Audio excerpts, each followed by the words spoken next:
उधर वहां पर वन में वो लोग बहुत खुश थे, पांडु, कुंती और माद्री। और इसी तरीके से एक साल उनका वन में बीत गया हंसी खुशी। इधर गांधारी ने जब इतना ज्यादा अपने पेट पर प्रहार किया अपने हाथों से, तो उससे क्या हुआ कि उसका जो गर्भ था वो अबॉर्शन हो गया, वो गिर गया नीचे। और जब वो गिरा तो उसमें से इतनी बुरी स्मेल आ रही थी, ऐसा लग रहा था जैसे कोई इतना बड़ा कोई मांस का कोई लोथड़ा, कोई टुकड़ा है इतना बड़ा। Very ugly, very foul smelling, उसमें से ऐसी जैसे पस हो, उसमें इन्फेक्शन हो गया हो, ऐसी उसमें से स्मेल आ रही थी। तो गांधारी ने अपनी दासी को आज्ञा दी, इसको जाके थाल में रखो ढक के कपड़े से और बाहर फेंक दो जाके, किसी को दिखे ना। दासी उसको लेके जा रही थी ढक करके, घबराई हुई। तभी सामने से एकदम वेद व्यास जी आ गए। वेद व्यास जी अपने तप कर रहे थे वन में, लेकिन उनको पता चल गया कि ये क्या होने वाला है। तो वेद व्यास जी वहां तत्काल प्रकट हो गए महल में, और उन्होंने बोला, ये क्या कर रही हो? तो दासी जो है उसने सिर झुका लिया। व्यास जी बोले, क्या, कहाँ लेके जा रही हो इसको, बताओ। दासी बोली, महारानी ने आज्ञा दी है इसको जाके फेंक देने की। महारानी का गर्भ गिर गया है, कोई बच्चे का जन्म नहीं हुआ। व्यास जी बोले, लाओ ये मुझे दो। और थाल उन्होंने ले लिया। उसको बोले दासी को, जाओ नीचे जाओ, जो तहखाना होता है सबसे अंधेरा कमरा नीचे, वहां जाओ और वहां जाके 100 घड़ों को रखो, बड़े बड़े 100 घड़े, और उनमें घी भरो। चलो जल्दी ये काम करो, बिल्कुल भी समय बर्बाद नहीं करना। Time is of the utmost importance. तब तक व्यास जी की बात गांधारी ने भी सुन ली थी। वो आई उठ करके और रोती हुई व्यास जी के चरणों में गिर गई और कहने लगी, आपने तो मुझे आशीर्वाद दिया था 100 पुत्रों की मां बनने का, लेकिन ये क्या, मेरा तो गर्भ गिर गया, 1 साल हो गया, मेरा कोई पुत्र उत्पन्न नहीं हुआ, ये कैसा आशीर्वाद दिया आपने? व्यास जी बोले, गांधारी, मेरा आशीर्वाद कभी खाली जा ही नहीं सकता। मैंने बोला है तो तुम्हारे 100 पुत्र अवश्य होंगे। चलो अब मुझे मेरा काम करने दो, मेरा समय बर्बाद मत करो। और व्यास जी उस तहखाने के अंदर चले गए, सीढ़ियां उतर के नीचे अंधेरे में, जहां पर एक दासी जल्दी जल्दी मिट्टी के मटके रखती जा रही थी और उन मटकों में घी भरती जा रही थी। गांधारी भी बहुत ही कौतूहलवश वहीं खड़ी हो गई, तहखाने के दरवाजे पे आगे। दिखता तो उसे कुछ था नहीं, क्योंकि उसने आंखों पे पट्टी बांधी हुई थी, लेकिन सुनाई दे रहा था, और उसके कान बहुत तेज हो गए थे, तो उसको सब आवाजें क्लियर सुनाई दे रही थी। उसको समझ में आया कि जो व्यास ऋषि हैं, उन्होंने उस थाल पर से वो कपड़ा हटाया, और उसमें जो वो फ्लैश था, वो जो मांस का टुकड़ा था, उसमें से वो अंगूठे के साइज के बराबर छोटे छोटे पीस निकालने लगे। और वो छोटे छोटे पीस, एक एक पीस वो एक एक घड़े में डालने लगे। अचानक से गांधारी को समझ में आया कि शायद उसके बच्चे बच जाएंगे। तो उसने व्यास जी से कहा थोड़ी देर बाद, आपने मुझे 100 पुत्रों का तो आशीर्वाद दे दिया, क्या मुझे एक पुत्री नहीं दे सकते? मुझे एक पुत्री भी चाहिए। तब तक व्यास जी ने 99 हिस्से कर दिए थे। अब 100वां हिस्सा बचा था, जो थोड़ा बड़ा था। तो व्यास जी बोले, हाँ हो सकता है। और उसमें से उन्होंने एक टुकड़ा निकाल के अलग रखा, और दासी को बोले, एक घड़ा और लाओ। तो अब 101 घड़े हो गए, 101 पॉट्स फुल ऑफ घी, और उनमें व्यास जी ने वो सब पीसेस डाल दिए। उसके बाद उन कपड़ों को ढक दिया गया अच्छे से, और फिर व्यास जी ने कहा, इनको बिल्कुल छेड़ना नहीं, बिल्कुल इनको डिस्टर्ब नहीं करना, अब ये बच्चे अपने आप इनमें बड़े होंगे। I think it was a bit of a in vitro fertilization if you ask me, जैसा कि टेस्ट ट्यूब बेबी जिसको कहा जाता है, ये वहां पर उस जमाने में भी हमारे यहाँ होता था, और यही हुआ था। उसके बाद व्यास जी, वो दासी और गांधारी, वो सब उस तहखाने से बाहर आ गए, और वो उसका दरवाजा बंद कर दिया गया, ताकि उन बच्चों को कोई डिस्टर्ब ना करे जो अब उसमें पल रहे थे। इधर यहाँ पर वन में पांडु की इच्छा होने लगी। पांडु ने कुंती से बोला, कुंती, मैं सोचता हूँ कि हमारा युधिष्ठिर कितना अच्छा है, कितना भोला और कितना सीधा है। मुझे लगता है कि आज का जमाना इतना अच्छा नहीं है कि एक बच्चा अकेला अपना ध्यान रख सके। कुंती बोली, मतलब? बोले, देखो, युधिष्ठिर को राजा बनना है हस्तिनापुर का, एक दिन उसे राज करना ही है, लेकिन उसके साथ उसके कुछ सहायक भी तो होने चाहिए। ऐसे उसके साथ लोग होने चाहिए जो बिल्कुल ट्रस्टवर्दी हो, बिल्कुल भरोसे के लायक हो, उससे बहुत प्यार करें और उसका हमेशा साथ दें। तो मुझे लगता है कि युधिष्ठिर को एक भाई की बहुत जरूरत है, और अब समय आ गया है कि हम युधिष्ठिर को एक भाई दें। ऐसा भाई जो उसके साथ एक रॉक की तरह खड़ा रहे, चट्टान बन के उसके साथ खड़ा रहे, और युधिष्ठिर को कभी अकेलापन महसूस नहीं हो। कुंती बोली, आप किसके बारे में सोच रहे हैं? पांडु बोले, मैं वायुदेव के बारे में सोच रहा हूँ कुंती। हनुमान जो है वो स्वयं पवन देव के ही तो पुत्र हैं, और हनुमान जी की शक्ति तो जग विख्यात है, सब जानते हैं कि हनुमान जी कितने शक्तिशाली हैं। तो मैं चाहता हूँ कि अब की बार तुम उन्हीं पवन देव का आवाहन करो और वायु देव के पुत्र को तुम उत्पन्न करो, जिससे मेरा युधिष्ठिर कभी अकेला न रहे। वैसे भी युधिष्ठिर को गोद में लेने के बाद कभी पांडु दुखी हुए ही नहीं थे जब से वो पैदा हुआ था। तो कुंती को लगा कि पांडु की ये इच्छा उन्हें पूरी करनी पड़ेगी। और एक बार फिर पांडु ने बोला, मैं माद्री को लेके चला जाऊंगा और हम लोग बाहर रहेंगे, तुम पवन देव को बुला लेना। कुंती बोली, युधिष्ठिर जिस घर में रहता है वहां पर अच्छा नहीं लगता कि मैं किसी और देव को बुलाऊं। तो मैं एक काम करती हूँ, और वैसे भी मुझे लगता है कि पता नहीं वायु देव आएंगे तो ऐसा जो हवा का झोंका आएगा तो हमारा ये आश्रम जो पर्ण कुटीर है ये संभल भी पाएगा कि नहीं, कहीं तहस नहस ना हो जाए। तो मैं ही पहाड़ों में चली जाती हूँ पवन देव का आवाहन करने। पांडु ने कहा, ठीक है। तो पांडु, माद्री और युधिष्ठिर वहीं आश्रम में रहे, और कुंती अकेली पहाड़ों पर चढ़ती हुई काफी ऊपर चली गई। काफी ऊपर कुंती चलती जा रही थी। इतना ऊपर वो चली गई थी, शाम का समय हो गया था। डूबते सूरज की किरणों से हिमालय के पहाड़ और भी निखर गए थे। इतने सारे फूल वहां खिले हुए थे। हल्का सा एक पवन का झोंका आया, और कुंती को लगा कि अब उन्हें वो सही जगह मिल गई है। वहां पर एक गुफा थी, कुंती को लगा यही ठीक है, यहीं बैठ करके मैं पवन देव का आवाहन करूंगी। और जब कुंती ने यह निर्णय लिया तो उस समय ऐसा लगा कि जैसे जाते जाते सूर्य भी मुड़कर देखने लगे कि आज कुंती किसको बुलाने वाली है।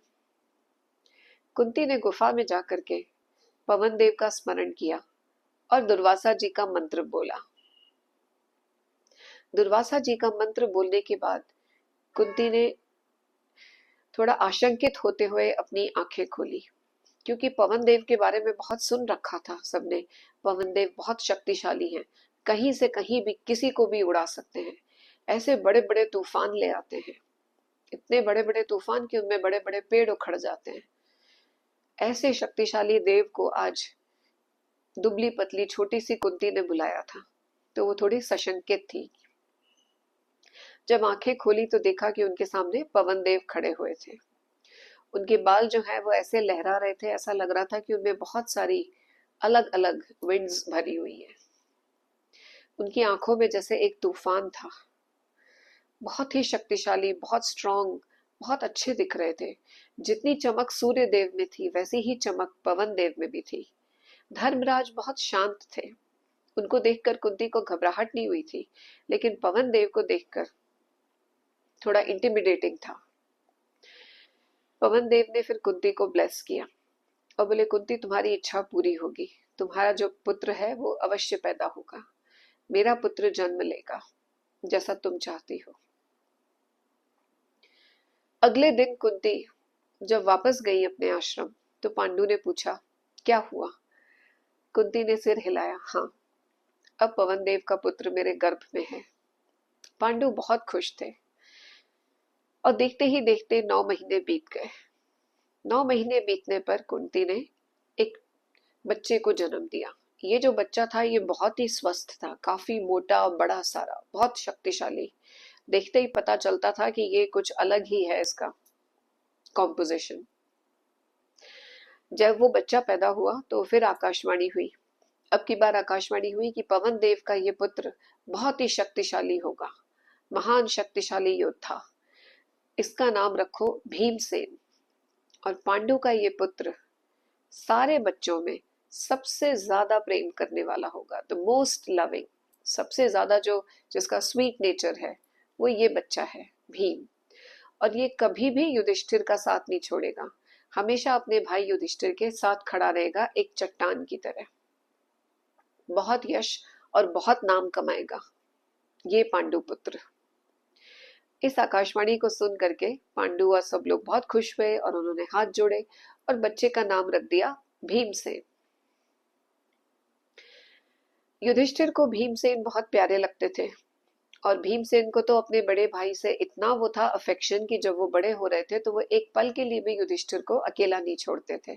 पांडु को लगता था कि हाँ, अब सच्चा जो सखा है वो मिल गया मेरे युधिष्ठिर को, अब ये कभी अकेला नहीं रहेगा, अब इसका भाई इसके साथ है। एक बार पांडु और कुंती युधिष्ठिर और छोटे से भीम को लेकर के पहाड़ों में घूम रहे थे। भीम उस समय सिर्फ 2 महीने के थे और कुंती की गोद में थे। युधिष्ठिर ने पांडु की उंगली पकड़ रखी थी और वो लोग चारों चल रहे थे पहाड़ों में। जब पहाड़ों पे चल के घूम के काफी देर तक बैठ गए, फिर जब नीचे उतरने का समय आया तो बहुत ही ऐसे रास्ता नीचे का था, ढलान वाला, तो उस पे कुंती का ध्यान नहीं रहा और एकदम से उनका पैर फिसला। कुंती संभल पाती इसके पहले ही भीमसेन उनके हाथ से छूट गए और छूट कर बहुत ही जोर से बहुत नीचे जाकर गिरे एक चट्टान के ऊपर। कुंती की तो चीख निकल गई डर के मारे कि ये क्या हुआ। उसे लगा कि भीमसेन आज तो मतलब बहुत बुरी चोट लगी होगी, क्या पता। पांडु का तो दिल इतनी जोर से धक धक कर रहा था, उनको लग रहा था उनका कलेजा जैसे मुंह में ही आ गया था। दोनों भागे। जब वो नीचे पहुंचे जहां भीमसेन गिरे थे पहाड़ से, तो देखा कि वो भीमसेन को इतना सा भी फर्क नहीं पड़ा था। वो 2 महीने का बच्चा बड़े मजे से वहां पे लेटा हुआ था, बल्कि ये जो फॉल था इसमें उसको बड़ा थ्रिल मिला, बच्चे को बहुत मजे आए, जैसे कोई झूला झूल रहा हो। लेकिन जो पत्थर, वो इतना बड़ा पत्थर जिसपे भीमसेन गिरे थे, उसके टुकड़े टुकड़े हो गए थे। पांडु और कुंती बहुत ही हैरान होके ये देख रहे थे कि ये बच्चा इतना शक्तिशाली है। ये 2 महीने के बच्चे को तो कुछ नहीं हुआ और वो इतना बड़ा पत्थर टूट गया, लेकिन उसके टुकड़े टुकड़े हो गए। कमाल है। आज पहली बार उन्हें अपने पुत्र की शक्ति का एहसास हुआ। युधिष्ठिर बहुत ही मतलब शांत चेहरे से और बहुत सीरियस आंखों से सब देख रहे थे, क्योंकि वो हमेशा समभाव रखते थे, घबराते नहीं थे वो, जैसे उनके माँ और पिता घबरा गए थे। इसी तरीके से उनका समय बीत रहा था। कुछ समय निकला। इसी टाइम की बात थी युधिष्ठिर के भी जन्म के पहले की। ब्रह्मा जी ने बहुत सारे देवताओं को बुलाया था अपने पास, तो इंद्र आदि देवता सब गए थे। तब ब्रह्मा जी ने उन्हें बताया था कि जो भगवान विष्णु जो हैं, जो इस जगत के रक्षक हैं, जो इसके पोषक हैं, जो इसको पालते हैं, पृथ्वी ने आके उनसे विनय की थी कि प्रभु, पाप का भार बहुत बढ़ गया है, बहुत तकलीफ हो रही है, अब नहीं मुझसे सहन होता, इतना बोझ मैं नहीं उठा सकती, पाप का बोझ हल्का करिए मेरे इस पाप को। तब भगवान नारायण ने पृथ्वी से प्रॉमिस किया था, बहुत जल्दी मैं आऊंगा, मैं अवतार लेकर आऊंगा और सारे पापियों का नाश करूंगा और ये पाप के बोझ से तुम्हें मुक्त कर दूंगा। तो वो समय अब आने वाला है। तो भगवान जब अवतार लेते हैं तो भगवान अकेले नहीं आते, भगवान के साथ उनके सारे सहायक आते हैं, जो उनके हेल्पर्स होते हैं, जिनको कि भगवान जो अवतार हैं वो अपनी कहानी में यूज करते हैं, अपने उस ड्रामा में। तो ब्रह्मा जी ने देवताओं को बुलाकर बोला था कि अब वो आने वाले हैं भगवान विष्णु, उनका अब समय हो रहा है, आप सब लोग जा करके अपने लिए जगह छांट के, कहाँ पे किस जगह जन्म लेना है पृथ्वी लोक में, कौन से शहर में, कौन से ग्राम में, कौन से कुल में, अब आप लोग सब भी तैयार हो जाइए अपना अपना रोल प्ले करने के लिए। तो जो देवता हैं वो भी अब अलग अलग जगह, जिसको जहाँ पे ठीक लग रहा था वहां पर जन्म ले रहे थे, कि आने वाले समय में जब भगवान विष्णु आएंगे तो कैसे उनको फिर उनके साथ मिलना है। तो इनमें से काफी लोग तो वृंदावन, नंदगांव, वहां पर गोप बनकर आ गए थे। कई सारे ऋषि मुनियों ने वहां जन्म लिया था। स्वयं वसुदेव और देवकी भी तो आ चुके थे, नंद और यशोदा भी आ चुके थे, और ये सब पहले की लिखी हुई कहानी के हिसाब से चल रहा था। तो अब जब ये हो गया कि युधिष्ठिर और भीम ये दोनों पैदा हो गए थे, कुछ समय तक तो पांडु खुश रहे, फिर उसके बाद फिर उनकी इच्छा हो गई कुंती से, लेकिन वो कुछ अभी तक बोल नहीं रहे थे। लेकिन एक दिन पांडु के सपने में स्वयं देवराज इंद्र आए। और देवराज इंद्र जो है वो आए तो पांडु को लगा कि जैसे इंद्र उनसे कुछ कहना चाहते हैं। फिर उन्होंने कुंती से कहा, मुझे ऐसा लग रहा है कुंती कि अब हमारा अगला पुत्र सबसे शक्तिशाली होना चाहिए। कुंती बोली, हो तो गया सबसे शक्तिशाली, पवन देव का पुत्र, इनसे ज्यादा शक्तिशाली और कौन? बोले, मेरा मतलब शक्तिशाली से सबसे बड़ा योद्धा, ऐसा धनुर्धर जिसे कोई हरा ना सके। पांडु स्वयं धनुर्धर थे, तो अब की बार उनकी इच्छा थी कि अब जो पुत्र हो वो सर्वश्रेष्ठ हो सारी युद्ध कलाओं में, और खास तौर से धनुर्धर, धनुर्विद्या। तो पांडु ने कहा, मेरी इच्छा है कुंती कि सबसे जो अच्छे हैं, जो सबसे बढ़िया है, वो है देवराज इंद्र, स्वयं देवों के देव, देवों के राजा। अब तुम उनका आवाहन करो और उनके पुत्र को जन्म दो। जब मेरे युधिष्ठिर के 2 भाई होंगे ऐसे शक्तिशाली, तो वो और भी ज्यादा सुरक्षित होगा और उसका राज्य भी अच्छा होगा। कुंती ने कहा, ठीक है। पांडु और माद्री दोनों बच्चों को लेकर चले गए और उस दिन कुंती ने देवराज इंद्र का आवाहन किया। देवराज इंद्र की जो कांति थी, उनके जो तेज था, उनकी आभा, उनकी शोभा, वो सूर्य देव और पवन देव से भी कहीं अधिक थी। कुंती को दुर्वासा के मंत्र के फलस्वरूप इंद्रदेव ने भी एक पुत्र दिया। अब की बार कुंती का जो तेज था, जो सौंदर्य था, वो अतुलनीय था। ऐसा लग रहा था कि जैसे कोई बहुत ही डिवाइन बीइंग कुंती के गर्भ में आया है। अब की बार कुछ और ही अलग ही मतलब चल रहा था। जब अर्जुन का जन्म होने वाला था, ये तीसरा पुत्र था कुंती का जो होने वाला था, तब उस समय भविष्यवाणी हुई। देवराज इंद्र ने आके एक बार फिर पांडु को सपने में दर्शन दिए और उन्होंने बताया कि अब की बार तुम्हारे जो पुत्र होगा वो नर और नारायण, ये जो 2 अवतार हुए थे भगवान विष्णु के, उनमें से एक नर तुम्हारे घर में जन्म लेगा, क्योंकि नारायण का जन्म उसी दिन मथुरा में होगा जब तुम्हारे यहाँ नर का जन्म होगा। पृथ्वी पर पाप का बोझ कम करने के लिए नारायण आने वाले हैं और नर नारायण का इटर्नल साथी है। ये दोनों मिलकर इस महान कार्य को पूरा करेंगे। ये सुनकर के पांडु बहुत ही एक्साइटेड हो गए। और जब अर्जुन का जन्म हुआ तो फिर भविष्यवाणी हुई और कहा गया, पांडु का ये तीसरा पुत्र, इसका नाम अर्जुन रखो। ये इस विश्व का सबसे महान धनुर्धर होगा, इससे बड़ा कोई योद्धा नहीं होगा, और ये अपने पिता पांडु का नाम और यश इतना बढ़ाएगा कि युग युगांतर तक लोग पांडु को याद रखेंगे। पांडु को बहुत अच्छा लगा ये सुन के कि अब उनका नाम और यश बढ़ाने वाले 3 ऐसे पुत्र, उनके दिव्य पुत्र पैदा हो गए थे, देव पुत्र। अर्जुन बहुत ही विलक्षण थे और जिस रात अर्जुन का जन्म हुआ उसी रात मथुरा में श्री कृष्ण जी का भी जन्म हुआ था। श्री कृष्ण जी थे नारायण और अर्जुन नर, तो इन दोनों का जन्म एक ही दिन हुआ था, सेम डे। और वैसे भी आपको याद होगा, मैंने आपको बताया था कि जो कुंती है वो शूरसेन की बेटी थी, तब उनका नाम था पृथा और उनके सगे भाई थे वसुदेव। तो वसुदेव जो है वो कुंती के भाई और वसुदेव का बेटा कृष्ण, तो ये लोग कजिन्स थे आपस में। कुंती उनकी बुआ लगती थी कृष्ण जी की। इतनी वहां पे खुशियां मन रही थी, सब लोग बहुत खुश थे। माद्री भी बहुत खुश रहती थी, कुंती के साथ बातें करती, बच्चों को खेलती, उनके साथ खूब प्यार करती। लेकिन कहीं ना कहीं कुछ ना कुछ कसक उनके मन में रहती थी। कुंती को 3 पुत्रों के साथ देखकर माद्री का मन थोड़ा दुखी रहने लगा था और उन्हें अक्सर ऐसा लगता था कि ये उनके साथ बहुत बड़ा अन्याय हो गया है, लेकिन वो कुछ कह नहीं पाती थी।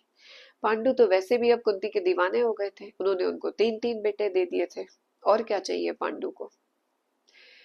तब इस बीच जब कुछ समय बीता तो पांडु की फिर इच्छा हो गई। फिर पांडु ने कहा कुंती से कि अब एक और मतलब पुत्र चाहिए। तो कुंती ने कहा, नहीं, 3 पुत्र काफी होते हैं। ऐसे देवों को बार बार बुलाना भी कोई अच्छी बात नहीं है। जस्ट बिकॉज हम देवों को बुला सकते हैं तो उनको हम बुलाते रहें, ये तो कोई अच्छी बात नहीं हुई। जब ईश्वर ने हमको इतनी कृपा करके 3 पुत्र दे दिए तो अब हमें इनसे संतोष करना चाहिए। अब पांडु कुछ नहीं बोल पाए, वो चुप रह गए। फिर वो उन्होंने देखा कि माद्री बहुत ही गुस्से में भरी हुई बैठी थी एक दिन। तो पांडु ने पूछा, क्या हुआ, तुम इतनी नाराज क्यों दिख रही हो? तो माद्री जो है वो एकदम जैसे फट पड़ी और बोली, आप लोगों को तो मेरा दुख कभी दिखेगा ही नहीं ना, आपको तो कभी समझ में आएगा नहीं।